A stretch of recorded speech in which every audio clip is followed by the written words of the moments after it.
My PhD was the first of its kind in Australia to investigate the notion of trauma and childbirth.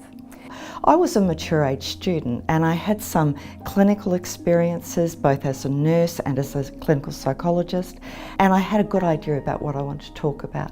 So I think that Griffith was a good fit for me, and I think that if I'd gone to a more traditional university that perhaps I would have been steered away from the topic that interested me most. I came from a mental health background and a psychology background, and so I needed an expert to sound ideas off of in terms of maternity care. And so Jenny and I met at the later stages of my PhD.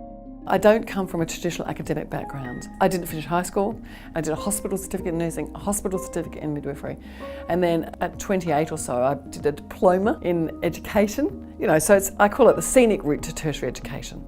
For me, of course, it was just not a choice. I was coming to Griffith. Professor Debra Creedy was my supervisor, but she also created other opportunities for me.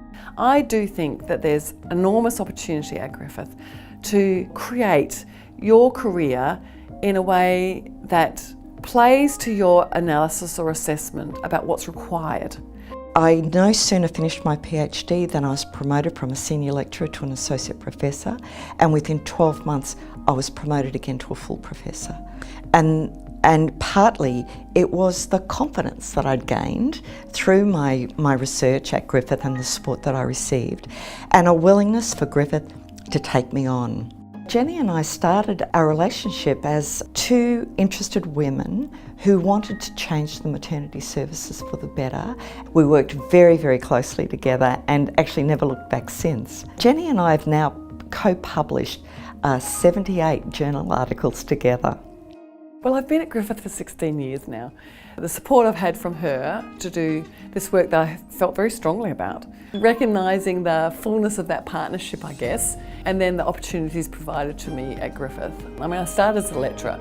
8 years later, I was a full professor. But I had transferable skills. I was a high-profile expert clinician. I'd run my own private practice for 10 years. I was very politically active, I was very professionally active. So that didn't mean the learning stopped, of course, and I just think there's been so many learning opportunities over the course of my time at Griffith. I never would have thought that I would have ended up on this career trajectory, not ever. The fit with your supervisor is really, really important.